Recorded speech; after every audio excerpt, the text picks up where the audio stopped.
Good morning, Urbana Friends Church. Thank you so much for joining me this morning as we once again explore the book of Genesis, trying to pin down some of those main characters that are going to be spoken of throughout the rest of Scripture, and also to pin down some very important themes for us as we're going to be studying Scripture together. Because once we understand where these themes come from, you're able to see how they're woven throughout the rest of the Bible and where we draw its importance of each of these themes from. So thank you so much for joining us this morning. We're going to be speaking out of chapter 18 of Genesis. This follows Genesis 17, in which we spoke of Abraham and the covenant of circumcision, where circumcision is introduced to Abraham as the next step in this covenant that God is establishing and reestablishing with Abraham time and time again.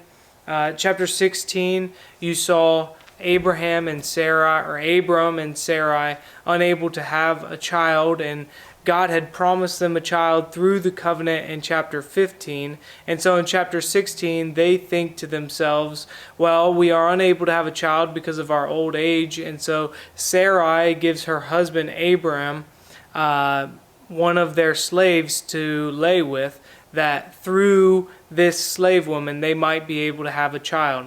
And that might seem strange to us today. In fact, it certainly does seem strange to us today.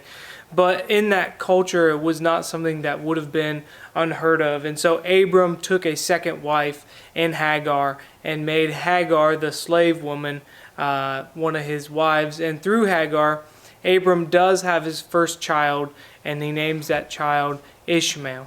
And so Sarai is seen very upset after this, of course, and she does not like that Hagar was able to have a child, and so she deals very harshly with Hagar, and it ultimately leads to this place in chapter 17 where God's going to reestablish the covenant with Abram again, and you see this great shift in character for Abram and Sarai, where God is, through this covenant of circumcision, he's actually going to be changing their names from Abram to Abraham, from Sarai to Sarah.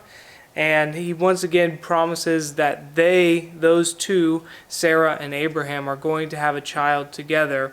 And this promise is sealed through the act of circumcision.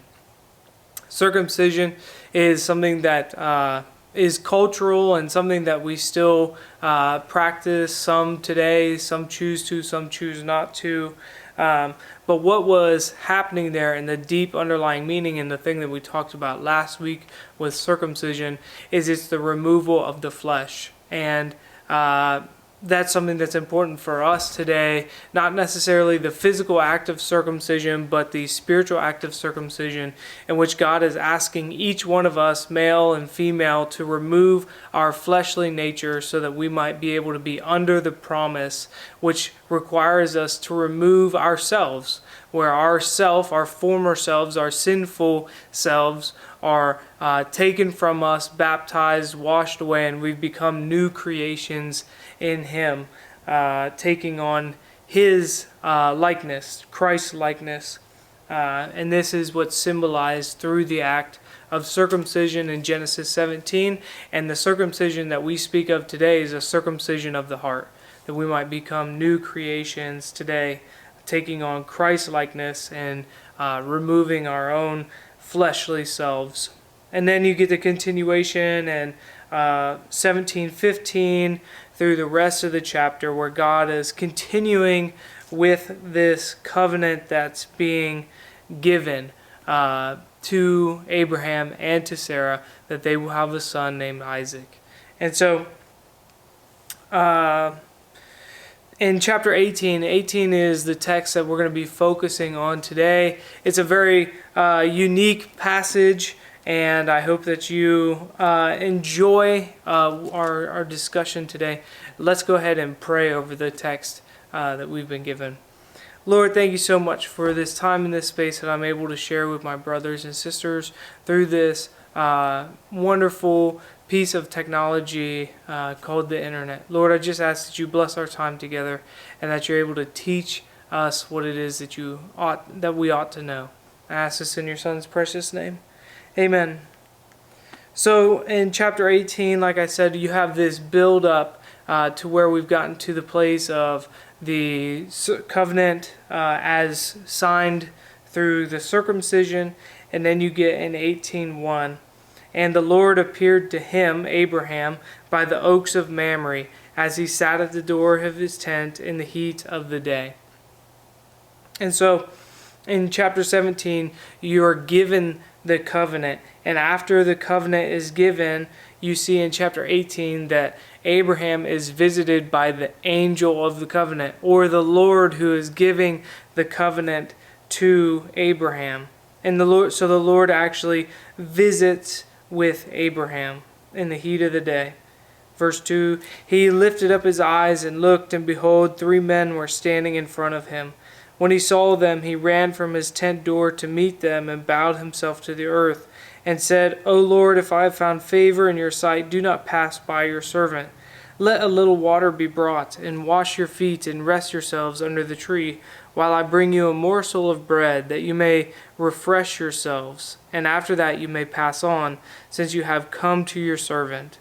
So they said, Do as you have said. And Abraham went quickly to the tent to Sarah and said, Quick, 3 seahs of fine flour, knead it, and make cakes. And Abraham ran to the herd and took a calf, tender and good, and gave it to a young man who prepared it quickly. Then he took curds of milk and the calf that he had prepared and set it before them. And he stood by them under the tree while they ate. And they said to him, Where is Sarah, your wife? And he said, She is in the tent. And the Lord said, I will surely return to you this time next year, and Sarah your wife shall have a son. And Sarah was listening at the tent door behind him. Now Abraham and Sarah were old and advanced in years. The way of women had ceased to be with Sarah. So Sarah laughed to herself, saying, After I am worn out and my Lord is old, shall I have pleasure? The Lord said to Abraham, Why did Sarah laugh and say, Shall I indeed bear a child now that I am old? Is anything too hard for the Lord? At the appointed time I will return to you about this time next year, and Sarah shall have a son.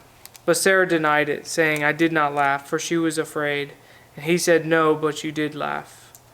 Then the men set out of there, and they looked toward Sodom. And Abraham went with them and set them on their way.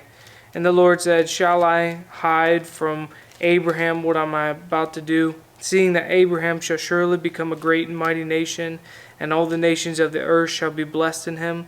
For I have chosen him, that he may command his children and his household after him, to keep the way of the Lord by doing righteousness and justice, so that the Lord may bring Abraham what he has promised him.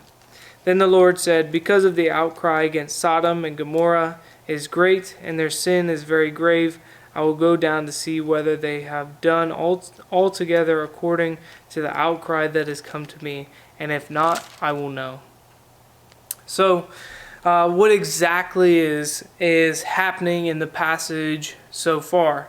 So you get this amazing scene where Abraham is camped at the oaks of Mamre, and it's a very hot day. And typically on a hot day, if you are being camped out in an area, in this type of area, if it was a hot day, the heat of the day, you would sleep. You'd be taking a nap, so that the other times of the day you'd be able to be working. But it was so hot and unbearable that you would nap during this part of the day.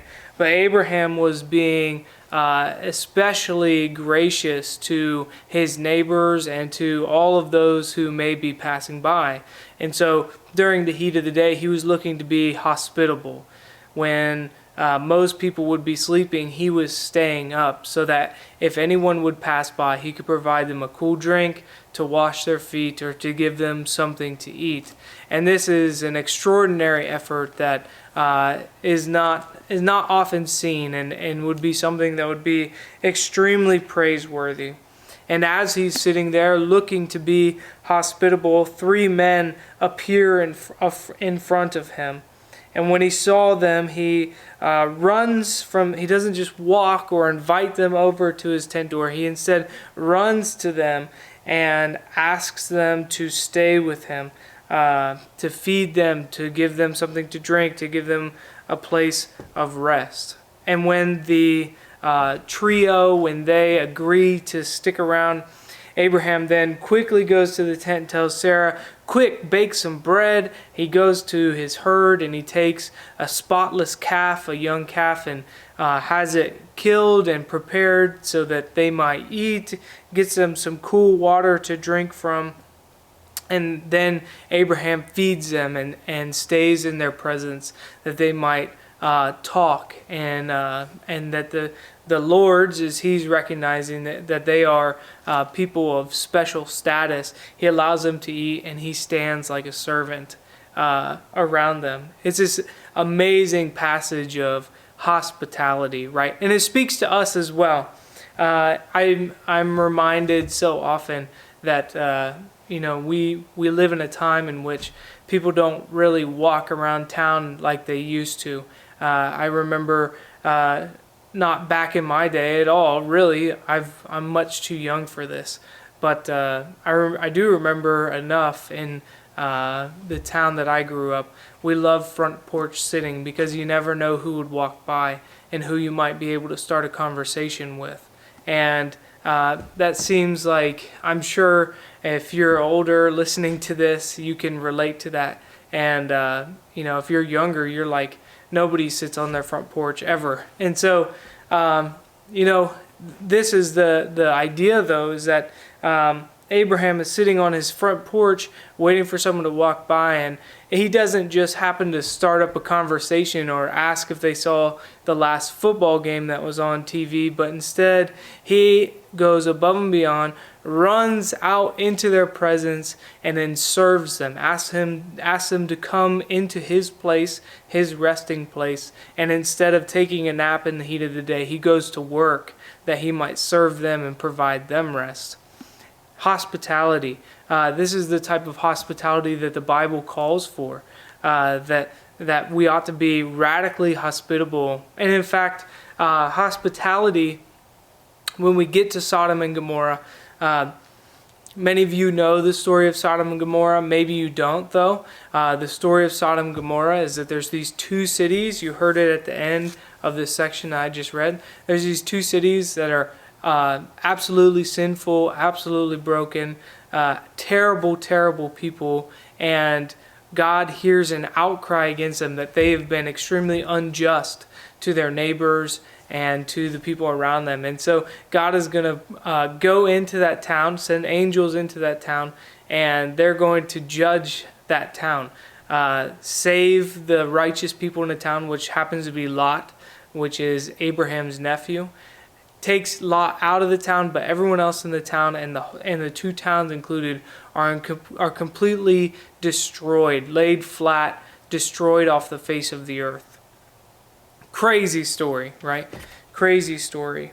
And so the sin, though, the great sin that many commentators, people who study the Bible very deeply, the great sin of Sodom and Gomorrah was inhospitality. And so you get to see what radical hospitality looks like with Abraham. And then in chapter 19, you see what radical inhospitality looks like with Sodom and Gomorrah. So you get to see how we ought to act, right? To our neighbors. When we know somebody is in need, we ought to go above and beyond to take care of that person, to draw them, not only to go out and speak to them or to check on them, send them a text or a phone call, but instead invite them into your place of rest. Invite them into your home. Invite them into your life that you might be able to serve them better.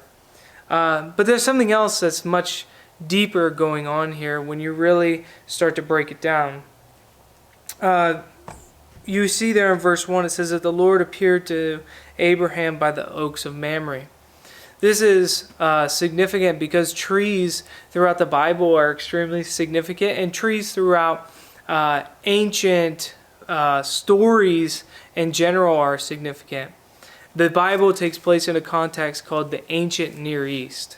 And this is a place you might have heard in school, a place called like Mesopotamia, right? It's that type of area, right? the place where we look at near Israel today and towards the east of Israel. That is the place that we think of as the ancient Near East. And they have a lot of stories of like folklore type stories of their own creation myths and those types of things. One of their ideas about the stories of trees, when you think of trees, it was often a place in which God and man, especially kings, would come together and meet. And so when we look at this story, it's somewhat of a similar setting going on here. You have these great big oak trees in Mamre in the heat of the day, and you have a man who's sitting in the bottom of the tree. And we think of Abraham maybe not as a king yet, but even at the end of this passage, you see God calling him the chosen one, that he will be great and mighty. And so what you see God doing is changing our perception of Abraham from being this kind of weak leader into someone who is faithful, strong, and a king in his own right? Because God is going to make him great. Out of his lineage will be a kingdom of people. And so it very much follows after that, but it goes even a step deeper than that, because the Bible is commentating on itself here in a really powerful way. Because when we think of trees, so oftentimes we ought to be thinking back to the trees of the Garden of Eden, right? And so you think of the tree of good and evil, and you think of the tree of life, right? That were at the center of the garden. And so what you see here is you see God's chosen person, a person that he selected to be the person of this covenant, right? And you see him sitting at the bottom of this tree. The last time that you can probably think in your head, if you think at the beginning of Genesis, right, from chapter 18 and before this, the last time you remember a tree and God's chosen person standing by a tree was Adam and Eve, right? Adam and Eve were the ones who were sitting close at the bottom of a tree, and last time they were at the bottom of the tree, they took an apple from the tree of knowledge of good and evil, and they ate of it because the serpent had tricked them into eating of that tree, that they might take for themselves the knowledge of good and evil, and hopefully by taking a bite of that apple, becoming gods in their own right. That was the purpose of that act of being in that moment under that tree. And that's exactly what we're supposed to be thinking of here. When we think of the oaks of Mamre, we ought to be thinking this is a very similar setting. You have the chosen two, Adam and Eve, and you have the chosen two, Abraham and Sarah, and they're both under the trees. Okay? Then it was as he sat at the door of his tent, at the door of his tabernacle in the heat of the day, he looked up, and behold, there were three men standing in front of him. Last time, the Hebrew word heat of the day is very similar to cool of the day. They sound very similar, so you ought to be thinking the same story. You have Abraham and Sarah sitting in their tent, their tabernacle, at the heat of the day. And you have the story of Adam and Eve. They're sitting in their being, right? Which is, we know our bodies are tabernacles to the Lord. We are the temple of the Lord. We are the tent of the Lord. We're the tent in which the Lord tabernacles. That comes out of John 1. And when Jesus tabernacled among us. And so you have Abraham and Sarah sitting at the door of their tent in their tabernacle at the heat of the day. You have Adam and Eve in their tabernacled bodies in the cool of the day. Abraham and Sarah, Abram lifted up his eyes and looked, and behold, there are three men standing in front of him. How does he respond when he sees them? He runs to the tent of the door to meet them and bows himself to the earth before them. Reverse, go to Adam and Eve. Adam and Eve are sitting there in their tabernacle. They had just sinned at the bottom of the tree, And when in the cool of the day, when they know that the Lord's presence is among them, they hide themselves because they have sinned. They are broken people. And so they've broken their covenant. So you have Adam and Eve who have just sinned. They're fleshly. They've missed the mark. And you have Abraham and Sarah who just completed the circumcision, right? Who just walked into the covenant and removed their fleshly nature, therefore allowing the presence of God to be around them. You'll notice that the presence of God seemed to be missing, right? He was coming in voices from heaven to Abram. He was getting guidance from somewhere else, right? But instead now, Abraham is actually getting to see the Lord. The Lord is walking among him, just like he was walking among Adam and Eve in the garden. And he said, "O Lord, if I found favor in your sight, do not pass by your servant. Let a little water be brought to wash your feet, to rest yourselves under the tree, while I bring a morsel of bread, that you may refresh yourselves, and after that you may pass on, since you have come to your servant." So they said, "Do as you have said." Okay? And Abraham went quickly to the tent to Sarah and said, "Quick, 3 seahs of fine flour, knead it and make cakes." Now this type of language, and I'll keep reading actually. "And Abraham ran to the herd and took a calf, tender and good, and gave it to the young man." And both of those, the seahs of flour, of fine flour, and the herd from the calf that was spotless and clean, both of those are going to be mentioned later in the Levitical law, in the book of Leviticus, early in the Bible. Both of those are going to be mentioned as offerings to the Lord. And so what Sarah was participating in, what Abraham was participating in, was being priests to God, right? Being priests to God.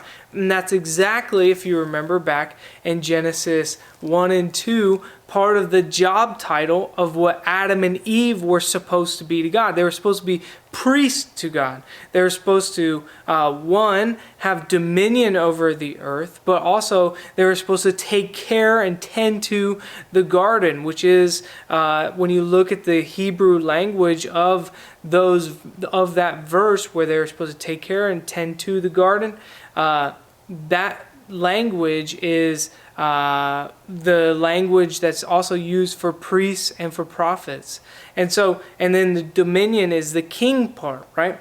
And so what you get here in all of this story is you get a connection back to Adam and Eve, where Abraham and Sarah are taking on the roles that Adam and Eve were supposed to be taking on. And in fact, when you look at the calf, it's described as tender and good. It's supposed to draw your imagination back to the apple, which looked pleasing to the eye. It was good to eat, right?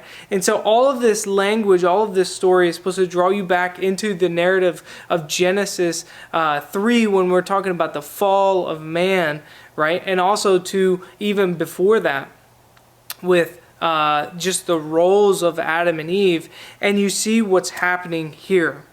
What's happening in this story is God has chosen his vessel, chosen his one in Abraham and Sarah, that they're going to have a chosen son, that through his seed, that his promises to the world of rebuilding the world and rebuilding a connection to the world that was broken with Adam and Eve, that's going to be fixed through Abraham and Sarah. And so what you see in this passage, and it's so exciting, is that Abraham and Sarah are going to take up the roles of king, of priests, and of prophets, because he's going to be interceding for the people of Sodom and Gomorrah, and he's going to be speaking with God about what is going to happen in the world around him. And so he takes on all roles of prophet, priest, and king, which was supposed to be promised for Adam and Eve. And what you see here is a reversal of that fall, right? You see a reversal of the fall, where you have these two individuals that were God's chosen people. He created them himself out of the dirt of the ground, and he breathed life into them, and they chose to fall away from him. And now you have a reversal in which God has chosen Abraham, and Abraham has chose to follow after God and to be his servant.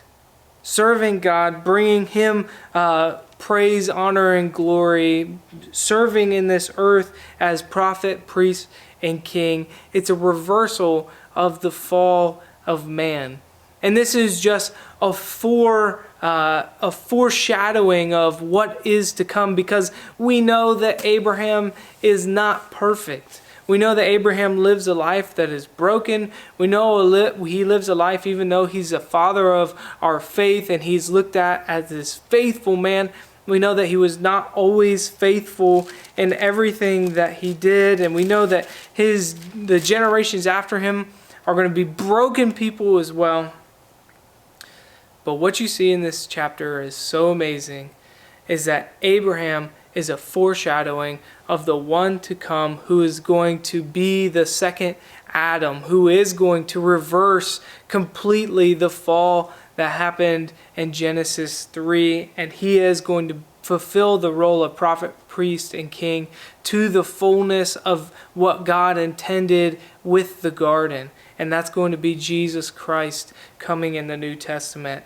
And what God promises, remember, in this covenant to Abraham, is it's not going to be Abraham who is the one who reverses this.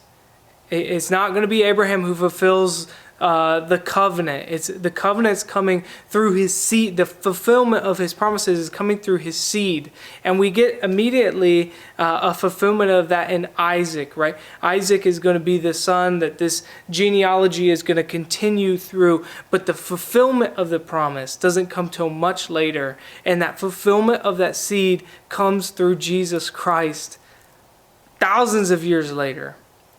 The promise that Abraham and Sarah were looking forward to were going to come through his seed. It's through his offspring, but it's much, much later. There's one seed, and that is Jesus Christ. And he's going to reverse the curses of the beginning of the story of Genesis in the fall. And what happens is that we are benefited greatly because of what Christ did for us.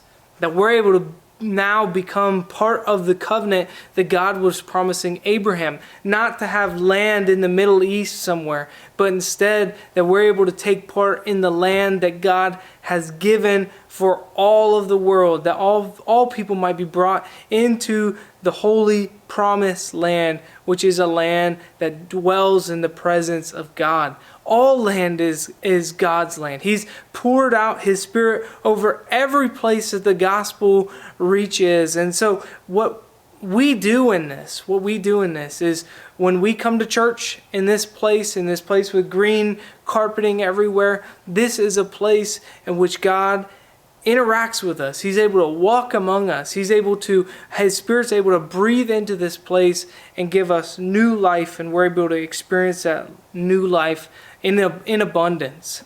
And man, I hope that it gets you as excited as it gets me. When we look at this story of Abraham and we get to see him fulfilling those roles that eventually are going to be completely fulfilled by Jesus Christ in a perfected way. And because of that, we get to be a holy priesthood. All of us get to interact as priests. Each of us get to be heirs to a throne with Christ. Each of us get to dynamically have a relationship with Christ through prayer, through the reading of his word, and by speaking about the gospel. Man, it's a remembering. It's a bringing us back to the original creation story of what we were intended to be. And so this is where we're at with God, with the trees, and with the one who intercedes. Thank you so much to Jesus Christ, and all praise, honor, and glory to him. Be blessed. Thank you so much for spending time with me. I hope that your Sunday goes well, and I hope to see you next week. God bless.